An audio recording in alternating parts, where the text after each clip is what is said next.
क्या आपको पता है इथेरियम ब्लॉकचेन पर आपको सिर्फ ट्रांजैक्शंस वैलिडेट करने के लिए रिवॉर्ड्स मिल सकते हैं। जी हाँ, आज हम बात करने वाले हैं इथेरियम के वैलिडेटर्स की और कैसे ये सिस्टम से आपको इथेरियम अर्न करने का मौका मिलता है। हेलो गाइस, तो आज हम एक एक्साइटिंग टॉपिक पर बात करने वाले हैं, how Ethereum rewards its validators. ये इन्फॉर्मेशन ना सिर्फ एंथुसियास्ट के लिए इम्पोर्टेंट है बल्कि उनके लिए भी जो क्रिप्टो की दुनिया में नए हैं। So by now everyone knows Ethereum एक decentralized open source blockchain system है where smart contracts run। पर Ethereum को स्मूथली चलाने के लिए हमको वैलिडेटर्स की जरूरत होती है। अब बात करते हैं रिवॉर्ड्स की। तो Ethereum में जब आप वैलिडेटर बन जाते हैं तो आपको कुछ ETH स्टेक करना पड़ता है, जो कि एक तरह का सिक्योरिटी डिपॉजिट होता है। जब आप ट्रांजैक्शंस को सही तरीके से वैलिडेट करते हैं तो Ethereum नेटवर्क से आपको रिवॉर्ड्स मिलते हैं। ये रिवॉर्ड्स नए ETH टोकन्स के रूप में आपको मिलते हैं जो कि नेटवर्क जनरेट करता है।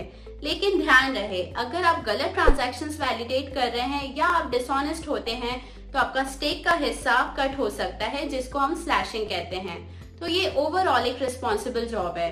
अब ये रिवॉर्ड्स कैसे कैलकुलेट होते हैं? तो सब कुछ शुरू होता है बेस रिवॉर्ड से।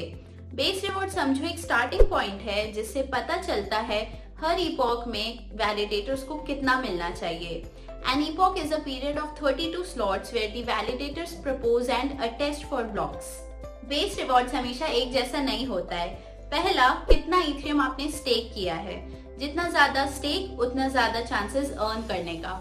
दूसरा, नेटवर्क पर कितने और वैलिडेटर्स हैं। जितने ज्यादा वैलिडेटर्स उतना ज्यादा इथेरियम का डिस्ट्रीब्यूशन, ऑल्सो उतना ही वैलिडेटर्स का हिस्सा कम होता है। समझो एक बड़ा सा पिज्जा है और जितने ज्यादा दोस्त उतने छोटे slices. Before we conclude, let's clear some misconceptions about Ethereum validators. First, many people think you need to be a technical expert to become a validator. While technical knowledge is helpful, you don't need to be an expert.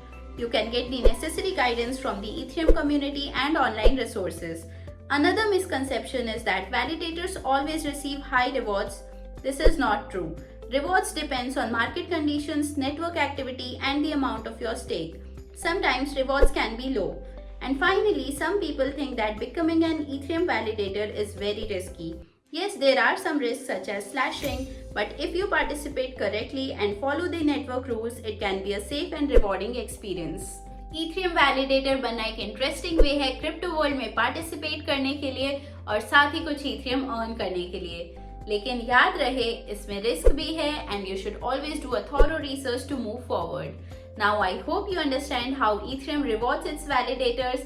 अगर आपके पास कुछ interesting Ethereum trivia है तो हमें comment section में जरूर बताएं। इस वीडियो को लाइक करना ना भूलें, सब्सक्राइब करें और अगर आपको ऐसे वीडियोस और चाहिए तो let us know in the comment section below.